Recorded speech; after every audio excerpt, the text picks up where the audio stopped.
Electromagnetic force के बारे में हम लोग देखेंगे। इलेक्ट्रोमैग्नेटिक फोर्स सबसे पहले ये इलेक्ट्रोमैग्नेटिक होता क्या है। इलेक्ट्रिक और मैग्नेटिक फेनोमेना जो एक चार्ज पार्टिकल में क्या हो जाए, एक साथ कंबाइन डेवलप हो जाए, प्रोड्यूस हो जाए। तो इलेक्ट्रोमैग्नेटिक फोर्स जो है अगर हम कॉमनली देखेंगे नॉर्मल एग्जांपल में, जैसे कि टेंशन फोर्स हो गया, कांटेक्ट फोर्स हो गया, तो ये सभी जो मस्कुलर फोर्स हो गया, ये सारा जो है इलेक्ट्रोमैग्नेटिक फोर्स है। इलेक्ट्रोमैग्नेटिक फोर्स मीन्स क्या कि अगर कोई भी ऑब्जेक्ट है वो बना किससे है, एटम से। एटम से बना है तो एटम में हम लोग क्या स्टडी किए हुए हैं, चार्ज होता है, इलेक्ट्रॉन, प्रोटॉन और क्या, न्यूट्रॉन। क्लियर। तो वो चार्ज पार्टिकल्स जो है, चार्ज पार्टिकल्स के द्वारा एक चार्ज पार्टिकल का दूसरे चार्ज जो प्रोड्यूस होता है फोर्स, उसको हम लोग क्या कहते हैं, इलेक्ट्रोमैग्नेटिक फोर्स। ये इलेक्ट्रोमैग्नेटिक फोर्स जो है अट्रैक्टिव और रिपल्सिव दोनों होता है। अट्रैक्टिव भी होता है और क्या होता है, रिपल्सिव भी। ये लॉन्ग रेंज फोर्स होता है। मतलब क्या, लॉन्ग रेंज मतलब क्या कि बहुत दूर तक इसको हम लोग क्या कर सकते हैं, एक्सपीरियंस कर सकते हैं। इसमें हम लोग देखेंगे this depend on nature of medium.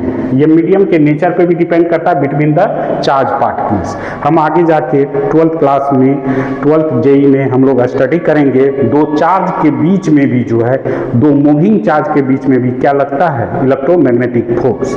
Clear. हम यहाँ पे देखेंगे ऑल मैक्रोस्कोपिक फोर्स। मैक्रोस्कोपिक, यहाँ पे हम मैक्रोस्कोपिक और एक होता है मैक्रोस्कोपिक। मैक्रोस्कोपिक मीन्स कि जिसको कि हम प्रैक्टिकली एक्सपीरियंस कर सकते हैं। माइक्रोस्कोपिक्स मीन्स बहुत ही स्मॉल स्केल पे हम उसको दिखते हैं। तो हम यहाँ पे देख रहे हैं मैक्रोस्कोपिक फोर्स में एक्सेप्ट ग्रेविटेशनल फोर्स को हम छोड़ के भी एक्सपीरियंस पुश और पुल, कांटेक्ट और ये सभी जो है, टेंशन फोर्स, फ्रिक्शनल फोर्स, ये सभी जो है हमारा क्या है, माइक्रोस्कोपिक फोर्स है। अब इसके बाद हम लोग देखेंगे gravitational force. Types of force में हमने इलेक्ट्रोमैग्नेटिक फोर्स को स्टडी किया। अब इसके बाद हम लोग देखेंगे ग्रेविटेशनल फोर्स। ग्रेविटेशनल फोर्स जो है दो पॉइंट मास के बीच में क्या होता है, एक्ट होता है। दो पॉइंट मास के बीच में, यानी कि यूनिवर्स में कोई भी अगर ऑब्जेक्ट है जिसमें मास है, उसमें जो है ग्रेविटेशनल फोर्स क्या होता है, एक्ट होता है। तो हम यहाँ पे देखें कि एक मास जो है, एक फर्स्ट पार्टिकल का m1 है और दूसरे पार्टिकल का क्या है, m2, और इसके बीच का डिस्टेंस जो है r है। और ये ग्रेविटेशनल फोर्स जो है ऑलवेज अट्रैक्टिव फोर्स होता है, ये रिपल्सिव नहीं होता। कोई भी ऑब्जेक्ट दूसरे ऑब्जेक्ट को अपनी ओर जिस फोर्स से खींचती है उसको हम लोग क्या कहते हैं, ग्रेविटेशनल फोर्स। तो ये ग्रेविटेशनल फोर्स जो है न्यूटन्स लॉ ऑफ ग्रेविटेशन, इसमें हम लोग जो है इसको स्टडी करेंगे डिटेल में, लेकिन यहाँ पे हम शॉर्ट में देखेंगे कि ये gravitational force G m1 m2 by क्या, r स्क्वायर, और ये इनवर्स स्क्वायर लॉ को क्या करता है, फॉलो करता है। यानी कि डिस्टेंस, r मीन्स यहाँ पे डिस्टेंस होता है, ये इनवर्स स्क्वायर लॉ को क्या करता है, फॉलो करता है। ग्रेविटेशनल कांस्टेंट, यहाँ पे एक G है, ये हमारा कहलाता है ग्रेविटेशनल कांस्टेंट, जिसका वैल्यू जो है 6.67 10⁻11 newton metre square divide by क्या, किलोग्राम स्क्वायर। हम यहाँ पे देखेंगे इलेक्ट्रोस्टैटिक फोर्स। तीसरा टाइप्स ऑफ फोर्स का हम लोग जो है तीसरा एग्जांपल देखेंगे। टाइप्स ऑफ फोर्स का तीसरा एग्जांपल जो है, ये हम लोग ने इलेक्ट्रोमैग्नेटिक फोर्स को स्टडी किया, ग्रेविटेशनल फोर्स को किया। अब इसमें हम लोग देखेंगे इलेक्ट्रोस्टैटिक फोर्स। इलेक्ट्रोस्टैटिक फोर्स दो चार्ज पार्टिकल के बीच में एक्ट होता है। ये अट्रैक्टिव भी होता है और रिपल्सिव भी होता है। अट्रैक्टिव भी होता है और क्या होता है, रिपल्सिव भी। ये चार्ज अगर दो पॉजिटिव है तो रिपल्सिव होगा, दोनों निगेटिव है तो ये फिर भी रिपल्सिव होगा। अगर एक पॉजिटिव है और दूसरा क्या है, निगेटिव है, तो ये क्या होगा, अट्रैक्टिव होगा। तो हम यहाँ पे शॉर्ट में देखेंगे कि इलेक्ट्रोस्टैटिक फोर्स यानी कि electric force 1/4 pi epsilon not Q1 Q2 by क्या, r स्क्वायर। ये इसका फार्मूला होता है जो कि कूलम्ब्स फोर्स इसको भी हम कहते हैं, इसको दूसरा नाम कूलम्ब फोर्स के नाम से जानते हैं। ये भी हम 12th जेई में देखेंगे। यहाँ पे ये एप्सिलॉन नॉट जो है एप्सिलॉन नॉट को हम इस टाइप से लिखते हैं एप्सिलॉन नॉट। इसका मीनिंग होता है free space permittivity. Free space permittivity means कि हम दो चार्ज को किस मीडियम में प्लेस किए हुए हैं। अगर हम इसको स्पेस में प्लेस करें तो इसको हम लोग एप्सिलॉन नॉट लिखते हैं। अगर हम अदर मीडियम में रखेंगे तो हम यहाँ पे लिखेंगे एप्सिलॉन आर, या जिस मीडियम में अकॉर्डिंग टू मीडियम। अगर इस दो चार्ज को हम एयर में रखेंगे तो वो एयर के अकॉर्डिंग जो है फोर्स को एक्सपीरियंस करेगा। अगर स्पेस में रखे हैं तो वैक्यूम के अकॉर्डिंग जो है फोर्स को एक्सपीरियंस करेगा। अगर वाटर में रखे हैं तो वाटर के अकॉर्डिंग जो है ये फोर्स को क्या करेगा, एक्सपीरियंस करेगा। यहाँ पे के जो है ये इलेक्ट्रोस्टैटिक कांस्टेंट है, जिसका वैल्यू 1 बाय क्या होता है, 4 पाई एप्सिलॉन नॉट। इस 1 बाय 4 पाई एप्सिलॉन नॉट का वैल्यू 9 मल्टीप्लाई 10 की power 9 newton metre square divide by क्या, कूलम स्क्वायर। क्लियर। अब हम इसमें यहाँ पे अब आ जाते हैं लॉज ऑफ मोशन का ये बेसिक्स, कुछ सब बेसिक्स कॉन्सेप्ट है उसको हम यहाँ पे स्टडी करेंगे। सबसे फर्स्ट टाइम इसको जो है एरिस्टॉटल एक फिलोसोफर था और उस फिलोसोफर ने अपना स्टेटमेंट दिया था। फर्स्ट स्टेटमेंट ये दिया था क्या, अगर कोई ऑब्जेक्ट जो है यूनिफॉर्म मोशन में मूव करेगा, कंटिन्यू यूनिफॉर्म मोशन में होगा, तो वो उसके लिए एक्सटर्नल फोर्स की क्या होती है, जरूरत होती है। इस स्टेटमेंट को 2000 ईयर्स गैलीलियो ने रॉन्ग कर दिया और फिर आ गया Galileo's law of motion. Galileo's law of motion में गैलीलियो का ये कहना था कि अगर कोई बॉडी जो है कंटिन्यू मोशन में है तो उसके लिए एक्स्ट्रा फोर्स की जरूरत नहीं होती है। अगर कोई बॉडी या कोई ऑब्जेक्ट कंटिन्यू अगर यूनिफॉर्म मोशन में है तो उसके लिए एक्सटर्नल फोर्स की जरूरत नहीं होती है। इस एक्सपेरिमेंट को उस समय के पब्लिक नहीं ठीक से समझ पाए, लेकिन गैलीलियो ने कई एक्सपेरिमेंट दिया और उस एक्सपेरिमेंट से उसको समझाने का कोशिश किया, जो कि गैलीलियो का वो ये स्टेटमेंट सही था। क्योंकि एरिस्टॉटल ने ये कहा कि यूनिफॉर्म मोशन में किसी बॉडी को होने के लिए एक्सटर्नल फोर्स की क्या होती है, जरूरत होती है, जबकि गैलीलियो ने कहा कि एक्सटर्नल फोर्स की जरूरत नहीं होती है। तो इस स्टेटमेंट को समझ गैलीलियो का फर्स्ट एक्सपेरिमेंट वो था इंक्लाइन प्लेन पे बेस। वो क्या किया कि एक इंक्लाइन प्लेन लिया और वहां से ऑब्जेक्ट को ड्रॉप किया। तो ऑब्जेक्ट जो है, जब अगर ऑब्जेक्ट नीचे की ओर जाएगा तो इसका स्पीड क्या होगा, इंक्रीजिंग। यानी जो ये कहना चाह रहा था कि यहाँ पे कोई फोर्स नहीं लगा और बॉडी जो है उसका स्पीड क्या हो गया, इंक्रीज हो गया, यानी कि यहाँ पे कोई फोर्स की जरूरत नहीं है। उसके बाद दूसरा इसका एक्सपेरिमेंट था क्या कि अगर इसी इंक्लाइन प्लेन पे अगर ऑब्जेक्ट को हम ऊपर की ओर ये करेंगे तो ये जो है इसका स्पीड क्या होगा, डिक्रीज करेगा। फिर इसका तीसरा एक्सपेरिमेंट ये था कि अगर दो इंक्लाइन प्लेन को बनाएंगे तो इसका ये कहना था कि अगर ऑब्जेक्ट को छोड़ेंगे, सेम हाइट से छोड़ेंगे तो वो सेम हाइट पे जाएगा। वो ये समझाना चाह रहा था कि एक्सटर्नल फोर्स की जरूरत नहीं होती है। उसके बाद एक इंक्लाइन प्लेन को ज्यादा मोर इंक्लाइन कर दिए तो वो जो है लॉन्ग डिस्टेंस को क्या करेगा, ट्रेवल करेगा।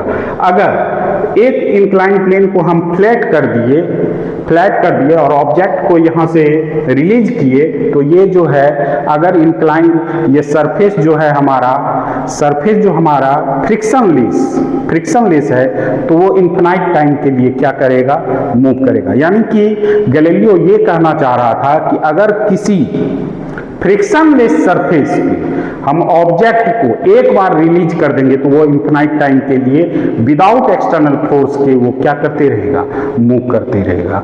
ठीक है। इसके बाद हम लोग देखेंगे इसमें above experiment Galileo formulated law of inertia. Galileo जो है लॉ ऑफ इनर्शिया को हम जो है फॉर्मुलेट किया। इसमें लॉज ऑफ इनर्शिया में सबसे पहले इनर्शिया को हम लोग देखेंगे। Inherent property of material body by virtue of which it can't change by itself state of rest और यूनिफॉर्म मोशन। इनर्शिया, इनर्शिया किसी बॉडी का इनहेरेंट प्रॉपर्टी, इनहेरेंट प्रॉपर्टी मतलब पूर्व की अवस्था होती है, पूर्व की अवस्था मतलब वो अपने आप को चेंज नहीं करना चाहता है जब तक उस पर कोई जो है एक्सटर्नल फोर्स अप्लाई नहीं हो। ये हमारा Newton first law of motion होता है, क्योंकि न्यूटन जो है लॉ ऑफ इनर्शिया के बेस पे ही वो 3 लॉ को क्या किया, प्रोड्यूस किया। क्लियर? तो हम यहाँ पे इनर्शिया यहाँ पे इनर्शिया जो है ये बॉडी का इनहेरेंट प्रॉपर्टी होता है। अगर कोई बॉडी स्टेट में है तो वो स्टेट में ही रहना, स्टेट ऑफ रेस्ट में है तो स्टेट ऑफ रेस्ट में ही रहना चाहती है, या यूनिफॉर्म मोशन में है तो यूनिफॉर्म मोशन में ही रहना चाहती है। इसका एक सिंपल सा एग्जांपल है हमारे पास, आप लोग के पास भी, फैन जो है अगर हम स्विच को ऑफ करते हैं तो उसको तुरंत रुक जाना था, लेकिन वो रुकता नहीं है, वो थोड़ी देर के बाद रुकता है, यानी कि वो इनहेरेंट प्रॉपर्टी को फॉलो करता है, उसके बाद रुकता है। मेरा कहना यह है कि फैन को स्विच ऑफ करते ही वो तुरंत बंद हो जाना चाहिए, तुरंत रुक जाना चाहिए, लेकिन वो नहीं रुकता है। इसका मीनिंग हुआ क्या कि वो इनहेरेंट प्रॉपर्टी को क्या करता है, फॉलो करता है। इसके कई एग्जांपल है इनर्शिया के। हम inertia of rest, inertia of rest में अगर बॉडी जो है रेस्ट में है तो रेस्ट में ही रहना चाहती है। उसके लिए एक सिंपल सा एग्जांपल आप लोग एक्सपीरियंस किए होंगे कि बस में अगर बस जो है स्टेशनरी है और हम उसमें चढ़े हुए हैं, बैठे हुए हैं, और वो भी जो है मेरा बॉडी भी जो है बस के साथ क्या है, स्टेशनरी है। सडनली अगर बस स्टार्ट होता है तो हमारा बॉडी जो है, हमारा बॉडी बस के साथ मोशन में नहीं होता है, और हम जो है हम लोग जो है पीछे की ओर क्या हो जाते हैं, गिरने लग जाते हैं। तो ये जो है इनर्शिया ऑफ रेस्ट का क्या है, एग्जाम्पल है। अब इनर्शिया ऑफ मोशन, इसी बस का एग्जाम्पल हम ले सकते हैं। अगर बस जो है मोशन में है तो बस के साथ हमारा बॉडी भी जो है किस में है, मोशन में है। बस के साथ हमारा बॉडी भी किस में है, मोशन में है, और बस जो है सडनली अगर ब्रेक लेगा तो हम जो है आगे की ओर गिरते हैं। इसलिए गिरते हैं कि बस तो रेस्ट में आ गया, लेकिन हमारा बॉडी जो है उसको एडजस्ट नहीं कर पाया रेस्ट में, इसलिए हम लोग जो है वो आगे की ओर क्या हो जाते हैं, फॉरवर्ड झुक जाते हैं।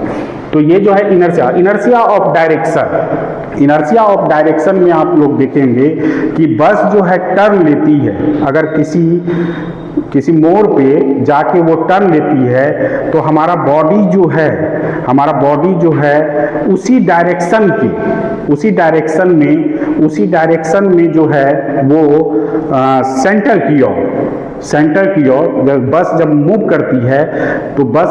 करती है तो सेंटर से, यानी कि हमारा बॉडी जो है बाहर की ओर क्या होने लगता है, बाहर की ओर झुकने लग जाता है, बाहर की ओर। तो ये जो है बॉडी जो है डायरेक्शन के साथ, चलती बस में डायरेक्शन के साथ एडजस्ट नहीं कर पाता है। तो इस कारण से तो यहाँ पे हम 3 एग्जाम्पल देखे, 3 एग्जाम्पल इनर्शिया का, लॉज ऑफ इनर्शिया में, inertia of rest, inertia of motion और इनर्शिया ऑफ डायरेक्शन। क्लियर? अब हम इसके बाद इसमें हम लोग देखेंगे आगे की ओर मास वर्सेस इनर्शिया का क्या रिलेशन है। अगर किसी बॉडी का मास जितना ज्यादा होगा उसका इनर्शिया जो है प्रॉपर्टी क्या होगा, उतना ज्यादा होगा, यानी कि मास जो है डायरेक्टली प्रोपोर्शनल टू क्या होता है, इनर्शिया। क्लियर? अब हम यहाँ पे एक एग्जांपल देखेंगे। एक स्ट्रिंग से एक ऑब्जेक्ट है और नीचे भी क्या है, एक स्ट्रिंग है। अगर ये मैन अगर सडनली इसको जर्क देगा तो ये ए, बी और सी किस पॉइंट से ये ब्रेक करेगा, तो ये अगर सडनली जर्क देगा तो ये सी पॉइंट से जो है ये स्ट्रिंग टूट जाएगा, ब्रेक हो जाएगा। इसका क्या कारण है? कारण ये है कि सडनली जर्क देने के बाद ये फोर्स का इफेक्ट जो है यहां तक नहीं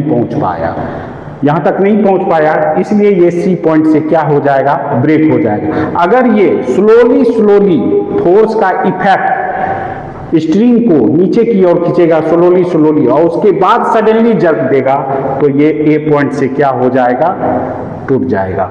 अब हम इसमें देखेंगे आगे की ओर, ठीक है, आगे की ओर देखेंगे इसमें लीनियर मोमेंटम। लीनियर मोमेंटम क्या होता है, ठीक है। तो लीनियर मोमेंटम जो है ये मोशन का इफेक्ट, लीनियर मोमेंटम जो है मोशन का इफेक्ट, मोशन का इफेक्ट जिसमें which depends on product and mass of velocity. यानी कि बॉडी जो है अगर मोशन में है तो बॉडी का मास और वेलोसिटी पे डिपेंड करता है, यानी कि ये मोशन का इफेक्ट है। इसका एक एग्जांपल हम लेंगे, एग्जांपल लेंगे अगर 50 ग्राम के बॉल को किसी ग्लास पे हम गिराएंगे सर्टेन हाइट से, हो सकता है कि वो ब्रेक नहीं करे, लेकिन वही अगर हम बॉल के मास को इंक्रीज कर दे और 500 ग्राम कर दे तो वो ग्लास क्या हो जाएगा, ब्रेक हो जाएगा। तो इसका मीनिंग हुआ कि मोमेंटम जो है, मोमेंटम वो डिपेंड किस पे कर रहा है, मास, किस पे डिपेंड कर रहा है, मास पे। लेकिन हम सेम वेलोसिटी प्रोड्यूस किए हैं सर्टेन हाइट से, सर्टेन हाइट से। तो यहाँ पे अगर मोमेंटम का और एक एग्जांपल हम ले सकते हैं, मोमेंटम जो है दो चीज पे डिपेंड करता है, मास और वेलोसिटी पे, और ये मोशन का इफेक्ट, मोशन का इफेक्ट मीन्स क्या, इसमें मास और वेलोसिटी क्या है, एक साथ क्या है, कंबाइंड है। मोशन का इफेक्ट, आप जो है एक बुलेट, जैसे कि एक गन का बुलेट से आप डायरेक्ट अगर हैंड से अगर किसी को हिट कीजिएगा तो उसको कुछ नहीं होगा, लेकिन वही अगर उसको गन में लोडेड करके अगर हम हिट करेंगे तो वो क्या हो जाएगा, वो बॉडी जो है ब्रेक हो जाएगा। इसका मीनिंग क्या हुआ कि उसका मोमेंटम क्या हो गया, वेलोसिटी इंक्रीज किया तो मोमेंटम भी क्या हो गया, इंक्रीज कर गया। तो ये मोमेंटम जो है इसको हम लोग डिनोट करते हैं किससे, P से, और ये P इक्वल टू क्या होता है, mv। हम यहाँ पे देखेंगे SI unit of momentum, kilogram metre क्या होता है पर सेकेंड। मोमेंटम जो है किलोग्राम को m लिखते हैं, मीटर को L लिखते हैं, सेकेंड को क्या लिखते हैं, T, और ये mlt माइनस क्या हो जाता है, 1। हम यहाँ पे देखेंगे इसका स्पेशल केस, स्पेशल केस में हम मोमेंटम का स्पेशल केस में अगर कोई बॉडी का मास जो है, दो बॉडी है और दोनों का मास क्या है, सेम है, लेकिन इसका वेलोसिटी क्या है, डिफरेंट है। वेलोसिटी डिफरेंट मीन्स क्या कि v1 ग्रेटर देन क्या है, v2 है। इसका मोमेंटम P1 का जो है mv1 है और इसका मोमेंटम इस बॉडी का P2 इक्वल टू क्या है, mv2। तो यहाँ पे वेलोसिटी इसका ज्यादा है इस बॉडी का, तो मोमेंटम भी ऑब्वियसली इस बॉडी का क्या होगा, ज्यादा होगा, और ये P1 ग्रेटर देन क्या हो जाएगा, P2। अगर हम यहाँ पे रिलेशन देखेंगे मोमेंटम वर्सेस वेलोसिटी तो इसमें मास का वैल्यू क्या आएगा, कांस्टेंट आएगा। ये हमारा एग्जांपल वही ग्लास वाला है, 50 ग्राम बॉल और ये 500 ग्राम बॉल।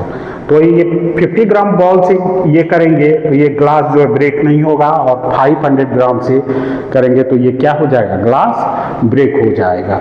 क्लियर, इसको रोक। m1 and second body have mass m2। First body का मास जो है m1 है और दूसरे बॉडी का मास जो है m2 है, और ये दोनों जो है सेम वेलोसिटी से ये मूव कर रहा है, सेम वेलोसिटी से मूव कर रहा है। तो यहाँ पे हम लोग देखेंगे मास जो है m1 ग्रेटर देन क्या है, m2।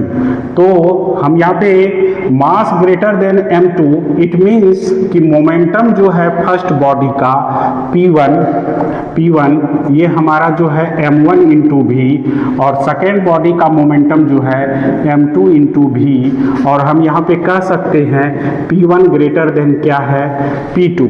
और जब हम इसका ग्राफ को ड्रॉ करेंगे मोमेंटम वर्सेस हम जो y एक्सिस पे मोमेंटम को लेंगे और x एक्सिस पे जो है, x एक्सिस पे हम मास को लेंगे, तो इसमें जो है हमारा जो ये ग्राफ आएगा इसमें वेलोसिटी जो है हमारा कांस्टेंट रहेगा, वेलोसिटी हमारा क्या रहेगा, कांस्टेंट रहेगा। अब इसमें हम देखेंगे इसका थर्ड एग्जांपल, ठीक है। थर्ड एग्जांपल में क्या, इसका केस 3 हम लोग देखेंगे।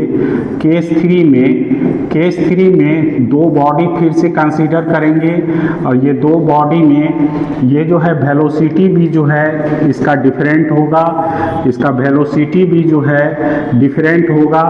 बट यहाँ पे कंडीशन क्या है कि मास जो है एक का ज़्यादा होगा और दूसरे का मास जो है m1 ग्रेटर देन क्या होगा m2, और v1 का ये जो वेलोसिटी है इससे क्या होगा, लेस होगा, v2 से क्या होगा, लेस होगा, v2 से, हाँ यस, ये केस 3 जो है ये केस 3 है, ठीक है। तो यहाँ पे दो बॉडी को हम कंसीडर किए, एक m1 दूसरा क्या m2, एक का मास ग्रेटर है दूसरे का वेलोसिटी जो है लेस है, ठीक है। ये वेलोसिटी क्या है, लेस है, लेकिन इसमें कंडीशन क्या है कि P1 जो है दोनों का मोमेंटम जो है क्या है, इक्वल है, दोनों का मोमेंटम क्या है, इक्वल है। तो हम यहाँ पे लिख सकते हैं m1 v1 equal to m2 v2, m1 v1 equal to m2 v2, और यहाँ से हम कैलकुलेट कर सकते हैं v1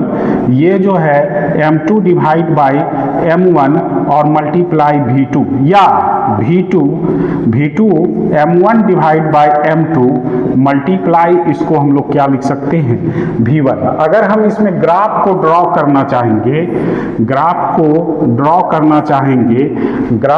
करना चाहेंगे वेलोसिटी वर्सेस, ठीक है, वेलोसिटी वर्सेस मास का ग्राफ को हम अगर ड्रॉ करना चाहेंगे तो यहाँ पे जैसे जैसे जो है हमारा वेलोसिटी मास जो है इंक्रीज करेगा तो वेलोसिटी क्या होगा, डिक्रीज करेगा। क्लियर, मास इंक्रीज करेगा तो वेलोसिटी डिक्रीज करेगा, और वेलोसिटी अगर इंक्रीज करेगा तो मास क्या होगा, डिक्रीज करेगा। तो यानी कि ये इन्वर्स, और ये जो ग्राफ है इसमें जो है मोमेंटम दोनों का इक्वल है, यानी कि मोमेंटम इसमें क्या होता है, कांस्टेंट होता है, ठीक है, मोमेंटम इसमें कांस्टेंट होता है। और हम यहाँ पे लिखेंगे v इन्वर्सली प्रोपोर्शनल 1 बाई क्या लिखेंगे, m, ठीक है, v inversely proportional 1 by m। अब हम इसमें जाएंगे दूसरा टॉपिक, इसमें लिखेंगे change in momentum of body in different cases, change in momentum of body in different case.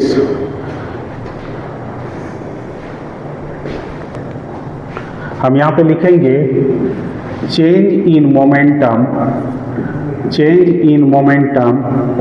ठीक है, change in momentum in different cases, ठीक है, डिफरेंट केसेस में हम लोग देखेंगे चेंज इन मोमेंटम, ठीक है, चेंज इन मोमेंटम। सबसे पहले हम यहाँ पे देखेंगे change in momentum in different cases. ये कोई बॉडी है, ठीक है, इस बॉडी का मास जो है m1 है, इनिशियली जो है ये v1 वेलोसिटी से जा रहा है, ठीक है, और इसका जो है थोड़ी देर के बाद इसका वेलोसिटी क्या हो गया, vf हो गया, यानी कि फाइनल वेलोसिटी इसका क्या हो गया, vf। तो चेंज इन मोमेंटम जो है हम यहाँ पे लिखेंगे, ये जो है pi इक्वल टू, हम इसको लिख सकते हैं क्या, m1 v1, और ये pf इक्वल टू हम लोग क्या लिख सकते हैं, m1 vf, ठीक है। और यहाँ पे हम लिखेंगे चेंज इन मोमेंटम, ठीक है, चेंज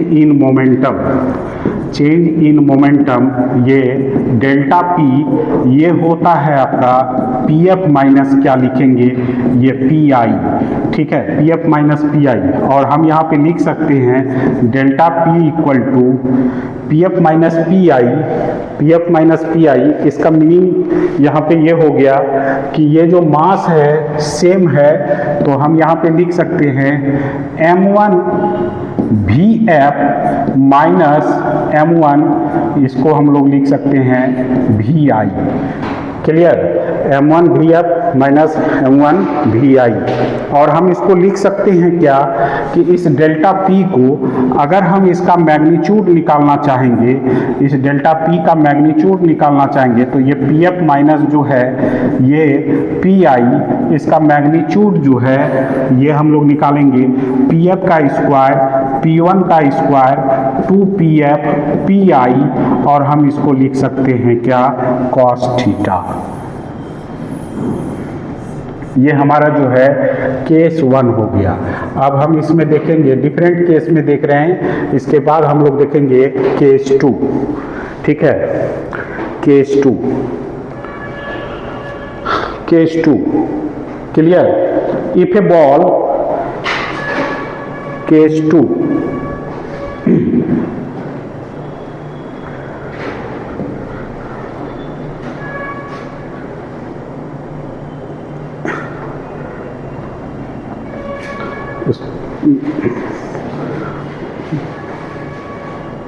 बोका है क्या।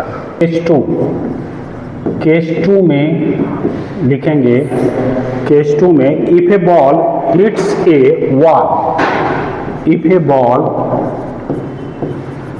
हिट्स ए वॉल, ठीक है, if a ball hits a wall, comes to rest, comes to rest, comes to rest, the change in momentum of body, the change in momentum of body, change in momentum of body, ठीक है, change in momentum of body. तो हम इसमें क्या करेंगे, सबसे पहले इसमें एक वॉल को बनाएंगे। ठीक है, ये हमारा वॉल, इस वॉल में कोई बॉडी जो है, ये कोई बॉल है, ठीक है, ये बॉल है, इस बॉल का इनिशियल मोमेंटम जो है ये पी आई है। ठीक है, ये भी वेलोसिटी से मूव कर रहा है, और ये टकराने के बाद ये जो है कम्स टू किस में आ गया, रेस्ट में। ठीक है, इसका मास जो है m है और वेलोसिटी क्या है, v है। तो हम यहाँ पे change in momentum delta p, ये डेल्टा p जो है पी एफ माइनस क्या हो जाएगा, पी आई। ठीक है, P F minus P I. तो हम यहाँ पे लिख सकते हैं इसको, ये एम भी एफ, ये भी एफ मिस हो गया फाइनल वेलोसिटी, और ये जो है भी आई ये इनिशियल वेलोसिटी। तो ये डेल्टा पी जो है ये फाइनल वेलोसिटी, इट मीन्स ये जीरो हो गया, और ये हमारा जो है एम भी आई।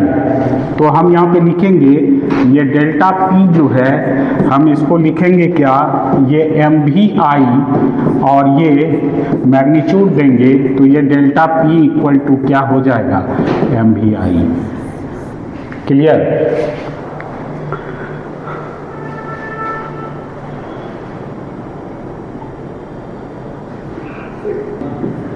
If body rebounds with same speed v, ठीक है, सेम स्पीड v से ये जो है रिबाउंड करेगा, तो हम इसका देखेंगे चेंज इन मोमेंटम। ठीक है, ये चेंज इन मोमेंटम देखेंगे। ये हमारा वॉल है, ये वॉल है, और इस वॉल के सामने एक बॉल है। ये बॉल जो है ये इनिशियली जो है इसका मास जो है, ये मास जो है m है, और ये भी वेलोसिटी से मूव कर रहा है। ये जाने के बाद, ये टकराने के बाद जो है ये रिबाउंड कर दिया। ठीक है, रिबाउंड मतलब क्या, ये फिर से लौटा। ठीक है, तो सबसे पहले इनिशियली इसका मोमेंटम जो है, इनिशियली मोमेंटम ये कौन सा डायरेक्शन है, एक्स डायरेक्शन। यहाँ पे हम लिख सकते हैं इसको एम भी आई। ठीक है, ये एम भी यहाँ पे लिखेंगे हम इसको एम भी आई डायरेक्शन में, और ये जो पी एफ मतलब फाइनल मोमेंटम, और इसका फाइनल मोमेंटम जो है ये रिबाउंड कर गया। रिबाउंड करने के बाद इसका डायरेक्शन जो है हमारा क्या हो गया है, चेंज हो गया है। तो यानी कि माइनस आई, तो यहाँ पे हम इसको क्या लिख सकते हैं, माइनस, और यहाँ पे हम डेल्टा पी इक्वल टू लिख सकते हैं, ये पी एफ माइनस क्या लिखेंगे, पी आई, और यहाँ पे ये डेल्टा पी जो है, ठीक है, डेल्टा पी, ये डेल्टा पी जो है यहाँ पे हम इसको ये एम भी आई माइनस एम भी आई, और हम इसको लिख सकते हैं, हम यहाँ पे लिख सकते हैं कि डेल्टा पी इक्वल टू, इसको हम लोग लिखेंगे 2 एम भी आई, और ये डेल्टा पी जो है ये डेल्टा पी का मैग्नीट्यूड ये 2mvi, ये हमारा जो है डेल्टा पी इक्वल टू ये हो जाएगा 2mv, ये मैग्नीट्यूड के फॉर्म में, और ये आपका जो है ये वेक्टर के फॉर्म में। ठीक है, अब इसका केस 4, ठीक है, केस 4 हम लोग देखेंगे।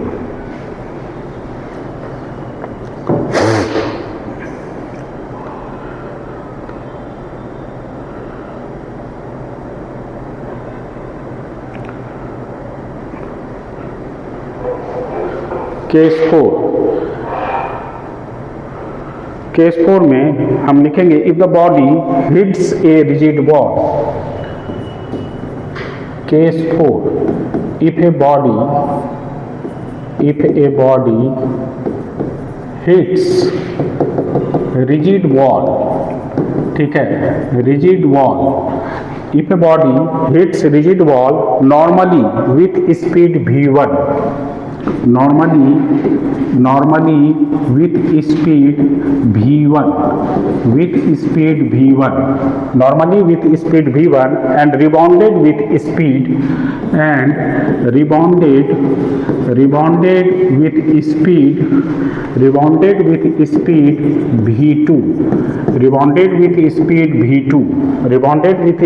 v2, then theta equal to हम यहाँ पे इसको लिखेंगे 180, देन थीटा इक्वल टू 180, यानी कि वो रिबाउंड डिफरेंट स्पीड से किया।